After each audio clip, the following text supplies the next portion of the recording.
A gente segue olhando para o julgamento do Núcleo 1, né? Depois de 4 dias desse grupo ter sido julgado, o ministro Gilmar Mendes, o decano da Suprema Corte, apareceu de surpresa numa segunda-feira num ato em defesa da soberania e contra a anistia em São Paulo. Pedro Venceslau e falou. Gilmar Mendes disse que o Supremo Tribunal Federal não vai aceitar impeachment de ministro, anistia, nada disso. Conta. Pois é, ele participou de 2 eventos ontem em São Paulo e falou nos 2 eventos. Me pareceu que ele estava levando uma mensagem do Supremo Tribunal Federal, falando em on o que muitas vezes ministros dizem em off, como a gente diz no jargão jornalístico. Começando pelo começo. Primeiro ele foi na inauguração da sede do IDP em São Paulo e disse o seguinte, que aí nesse evento ele criticou o voto do Luiz Fux. Disse que o voto de Luiz Fux está prenhe, ou seja, cheio de incoerências. Se não houve golpe, não deveria ter havido condenações como a de Mauro Cid e Braga Neto. Pois bem, chamou isso de contradição. Aí depois aconteceu esse evento no Tuca, aqui no Teatro da PUC de São Paulo, que foi organizado pelo grupo Fórum Direito Já, que reuniu várias lideranças de centro-esquerda, como o vice-presidente Geraldo Alckmin, o ex-ministro José Dirceu, ministro Wellington Dias.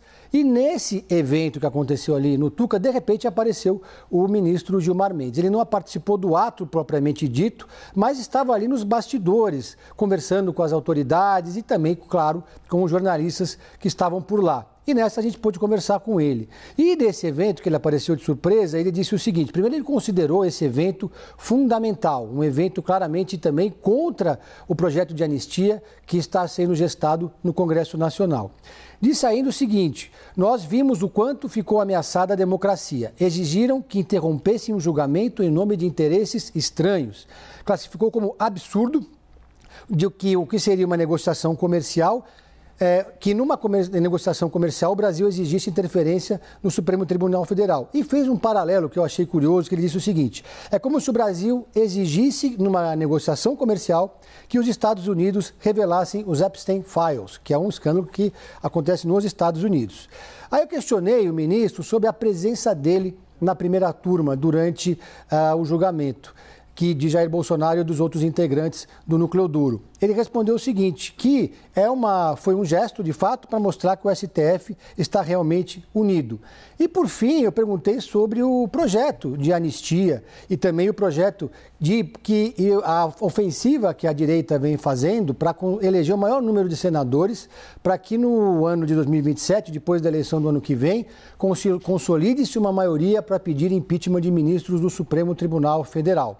E ele disse que o STF não vai aceitar impeachment de ministro do Supremo por conta do voto desses ministros. Um balde de água fria, porque claramente ele deixou claro que o STF vai interditar qualquer articulação nesse sentido.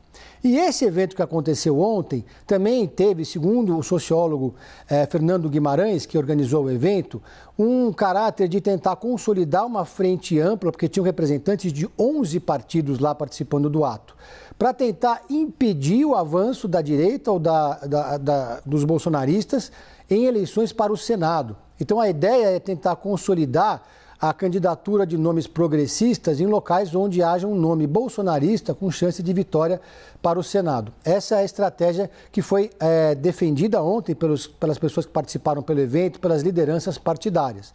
Tinha gente do PSOL, PT, tinha gente do PSD, do MDB, representantes de todos esses partidos. O que não significa que essa tese do Senado de impedir a eleição de bolsonaristas esteja consolidada dentro dessas legendas, mas mostra que dentro dessas legendas, inclusive do próprio PSD, existem divergências, porque no caso do PSD é muito emblemático que o secretário de governo, Gilberto Kassab, seja também o principal fiador político de uma candidatura do governador Tarcísio Gomes de Freitas, que está na linha de frente do movimento pela anistia e também vai ajudar a colaborar nesse movimento para eleger o maior número possível de senadores bolsonaristas. Tainá. Obrigada, Pedro.